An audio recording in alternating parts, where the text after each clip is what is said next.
Muito bom dia a todos. Com muita alegria nós estamos aqui nos apresentando, dando início, na verdade, mais uma sequência do que o início, né?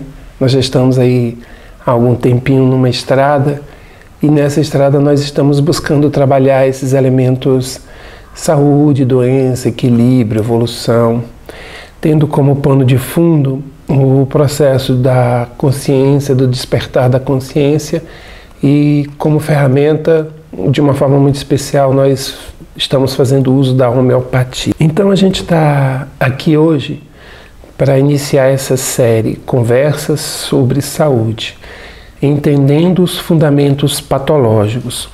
Nós vamos tentar mostrar, através de algumas reflexões, que não basta a gente cuidar daquilo que se apresenta diante de nós, no corpo, na mente, nas emoções, nas relações, na produtividade. Aquilo que tradicionalmente é chamado como doença, desequilíbrio. Então, cuidarmos apenas daquilo que está se revelando, se apresentando, certamente é importante, nós não vamos negligenciar isso, mas nós vamos tentar conduzir vocês a uma reflexão mais profunda. Onde é que estão as raízes? Quais os elementos fundamentam isso? E hoje eu vou, nesse breve encontro, tentar passar para vocês uma ideia muito especial sobre aquilo que nós estamos plantando, aquilo que nós estamos oferecendo ao mundo e como nós estamos nos relacionando com esse mundo. Bom, então a gente, dentro dessa proposta de tentar encontrar as raízes, os fundamentos, nós vamos tentar falar com vocês, jogar algumas ideias, algumas reflexões sobre o quanto é importante avaliarmos aquilo que estamos oferecendo, aquilo que estamos recebendo e como estamos fazendo esse processo de troca com o mundo em geral, com o mundo que nos cerca. Nossos pensamentos, nossos sentimentos, as nossas palavras, nossas atitudes, tudo isso que nós estamos produzindo, isso expressa o que a gente carrega no íntimo, né? Isso é que apresenta aquele, digamos, o nosso teor vibratório, aquilo que nos constitui. Então, esses elementos, pensamentos, sentimentos, falas, atitudes, é isso que vai estabelecer os nossos vínculos, né? É isso que vai dizer quem vai estar ou não compartilhando a estrada conosco. E num belo momento a gente para e observa a vida ao nosso redor, observa o universo que nos cerca e a gente chega à conclusão, cara, não era isso que eu queria para mim, não era nada disso que eu queria estar vivendo, né? A gente vai encontrar assim, a gente vai se deparar assim com muita aridez, com muita secura, muita falsidade, cobranças, julgamentos, acusações assim, a dar com rodo, né? E aí a gente percebe, cara, eu tô sozinho na vida, né? E é bom destacar que essa solidão a que eu estou me referindo não é só aquela solidão literal das pessoas que vivem sozinhas, que moram sozinhas.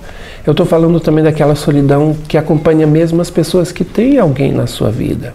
Família, cônjuges, filhos, irmãos, pais, parentes e colegas. Eu vou bater muito nessa tecla de colega porque não chegam a fazer vínculos mais profundos. O universo que a cerca são de colegas. Então, de repente, essa criatura vai se sentir ilhada, como se não existisse nenhum vínculo, nada concreto ao seu redor. Então, no primeiro instante, a atitude natural dessa criatura é devolver, é aplicar para o mundo aquilo que ela está recebendo. O impacto natural. Recebi, tom. Bate e volta, recebi, estou dando de volta, né? E aí eu começo a dar para o mundo aridez, secura, julgamentos, críticas, cobranças. Eu vou só construindo um ciclo vicioso, né? A criatura vai construindo um ciclo vicioso. E de repente ela não consegue perceber isso, mas ela está recebendo e exatamente o que ela está recebendo, ela está oferecendo. O que vai acontecer? Ela vai se tornar amargurada, dissimulada, fofoqueira, mentirosa, interesseira, crítica, né? Então é o universo que vai cercá-la, né? Mas ao mesmo tempo, ela deseja ser acolhida, deseja ser compreendida, desejam ser amadas. Isso é o que pulsa, claro, no fundo de todos os seres. Só que elas transformam esse sentimento de amor, de acolhimento, de compreensão, elas transformam isso em desejos de reconhecimento. Então elas querem isso, ser reconhecidas, elas querem ser paparicadas, elogiadas, elas querem ser o centro. Então quando elas chegam no ambiente, a atenção delas é ser o centro. Então elas buscam a melhor roupa, ou que seja a mais elegante, a mais luxuosa, a mais decotada, não importa. Onde ela chega no ambiente de aprendizado, no ambiente de estudo, ela chega com uma fala, com perguntas, usando termos pomposos, termos difíceis. Ela começa, de alguma forma, onde ela chega, ela quer ser o centro das atenções. Mas isso não é o mais complexo, né? Além disso, ela ainda tem a questão de estar observando o erro dos demais. Mais uma forma de se destacar, de ser reconhecida como a mais inteligente, a mais culta, a mais poderosa, etc, etc e tal, né? Então elas estão ali na espreita. Então quando alguém que erra, ela já destaca, né? E elas têm uma fala, né? Ah, a verdade tem que ser dita, doa quem doer. É claro que se disser a verdade dela, vai ser complicado, mas ela tem isso, né? Então ela tem autoridade na cabeça dela para apontar o que é certo, o que é errado, o que é válido, o que não é válido. Naturalmente, o que vai acontecendo com essa criatura? Ela vai construindo um processo de tensão, as suas forças estão em constante tensão, né? A energia vital que nos atende, que vem aí através do próprio cosmos, da alimentação, do descanso, do lazer, das outras companhias. Essa energia vital, então, ela passa por esta tensão construída, ela passa a ser consumida de uma forma muito intensa e muito rápida, né? Essa fornalha, ela consome tudo. A fornalha que a gente diz, né? A fornalha da inveja, do despeito, do egoísmo, do orgulho, da vaidade. Isso exige um preço alto demais. Então, para manter tudo isso, elas se consomem, porque elas precisam estar por cima e, ao mesmo tempo, colocar os outros por baixo. Mas a gente não consegue estar o tempo inteiro na companhia dos outros, né? Então eu falei há pouco que elas são pessoas sós. E quando elas se deparam com essa solidão, então elas chegam em casa e não conseguem ficar sem ligar uma TV, sem ligar um rádio, elas querem ter barulho. O silêncio é muito inquietante, né? Então elas, quando estão com esse processo de solidão, elas vão começar a buscar analgésicos, relaxantes, calmantes, sejam isso em forma de medicamentos, seja isso em forma de drogas, né? Álcool, maconha, enfim, todas as drogas lícitas ou ilícitas, ou então elas se lançam em busca daqueles ditos prazeres, né?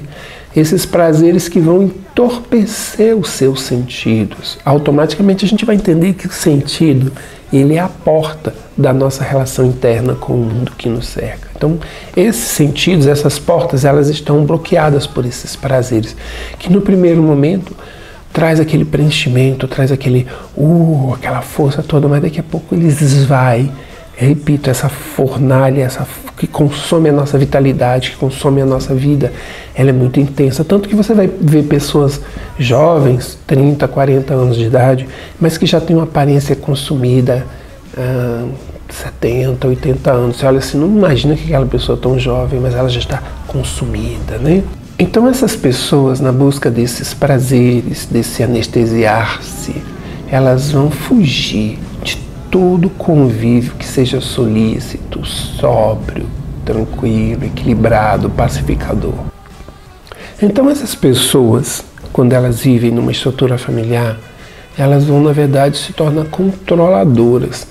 E é interessante que é um movimento muito, às vezes, aparentemente incoerente, porque elas mantêm o controle e, ao mesmo tempo, ela mantém uma submissão. Na verdade, o controle se dá justamente através dessa submissão. Mas uma submissão totalmente construída, ela não tem nada de natural. Não é que a gente tem que ter submissão um ao outro, mas elas se fazem submissas, mas por qualquer coisinha elas explodem em grosserias, elas estão sempre com uma palavra áspera, sempre com uma reação espinhosa para quem quer que se aproxima. O tempo inteiro elas estão se vitimizando. E através desse vitimizar, elas mantêm aquilo que elas entendem que é o controle. Elas querem ter autoridade, não vamos nos esquecer disso, né? Elas gritam pela presença, elas querem companhia, elas desejam, mas elas evitam qualquer tipo de intimidade, carinho, acolhimento, aconchego. Elas estão ali dentro daquela relação dentro da família, da estrutura, das paredes da casa, elas estão ali, naquela tensão, naquela coisa espinhuda. Mas fora das paredes, quando elas estão... elas falam que, nossa, como eu queria ter que meu esposo, minha esposa, meus filhos, se fossem mais próximos, como eu queria. Então elas passam uma ideia de que é uma pessoa lá fora, uma pessoa ainda por cima, sofrida, incompreendida, mal amada, que as pessoas não respeitam o quanto elas se dedicam, o quanto elas se envolvem, se doam para a família. Coitadinha, nossa. E quando veio o marido, quando veio os filhos, ou a esposa e os filhos, eles olham assim, que pessoa falsa, está aqui com esse sorriso, mas dentro de casa está tratando ela desse jeito. Nossa, como é falso, né? E o que elas fazem então? Vão às compras, vão à análise, vão à terapia. Então aí acontece uma outra coisa muito louca na cabeça dessas criaturas.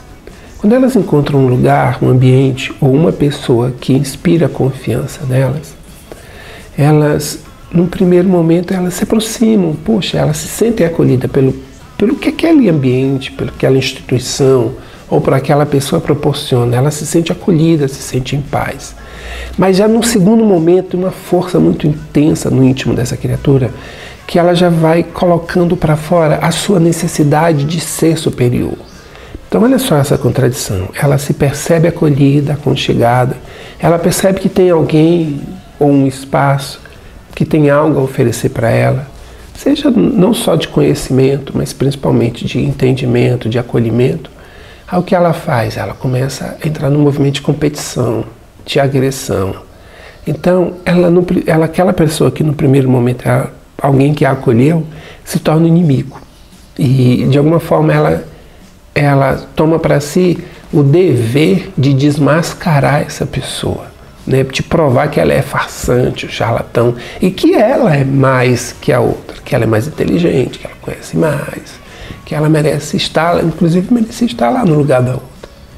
E ela tenta fazer de tudo para construir algo parecido, mas tudo que ela faz, como diz, desanda, anda para trás. Por quê? Ela está construindo toda essa atmosfera. E nesse movimento de tentar digamos assim, agredir a quem no primeiro momento lhe ofereceu até um certo acolhimento, ela vai se tornar mais ardilosa, mais disciplinada. Claro, com aquele verniz de carinho, de educação, de aconchego, aquela máscara social muito intensa. Por nossa vivência, nossa prática, nós entendemos que o caminho de reequilíbrio para essas criaturas será um caminho muito árduo. É um caminho longo, é um caminho cheio de pressões e exigências, principalmente da sua própria consciência. Afinal de contas, ela vai ter que voltar sobre seus próprios passos e ela vai ter que encontrar nesse caminho tudo aquilo que ela desfez, que ela machucou, que ela feriu, que ela agrediu. Ela vai ter que recompor e recompor-se nesse movimento. E é claro, ela vai se encontrar com essas ofensas, com a ingratidão, com chantagens emocionais, com agressões, calúnias, difamações. E aí ela vai perceber uma coisa muito louca. Cara, isso tudo é só colheita. É só colheita. Está na hora de parar de colher isso. Está na hora de mudar o que eu estou plantando. Mas como eu disse, entre o momento em que ela está vivendo todas essas intenções e esse despertar de consciência, é um tempo árduo, é um tempo longo. E nesse meio tempo, nós vamos encontrar as dores, as doenças, as enfermidades, os desencontros, os desequilíbrios. Que, na verdade, tudo é apenas fruto daquilo que ela construiu. Então, se eu entendo que todo o processo patológico, sofrimento, e quando eu digo sofrimento, não só no corpo, na mente, nas emoções, nas relações, na produtividade, aquela pessoa que não consegue se equilibrar materialmente, aquela pessoa que só vive em relações dolorosas, difíceis, complicadas, eu estou falando que tudo isso, na verdade, esses adoecimentos, eles fazem parte de um processo de reequilíbrio, de reconstrução, de retomada da sua verdadeira estrada. E vai ser doloroso, porque foi doloroso a forma como ela construiu esse trecho da sua caminhada. E ela vai ter que retomar isso. Então, fica aí o convite, a reflexão. Nos façamos diferentes. Nos tornemos diferentes. Busquemos os verdadeiros valores, o positivo. E vamos nos doar a nós e a quem nos cerca. Está tudo em nossas mãos. Tudo depende da gente.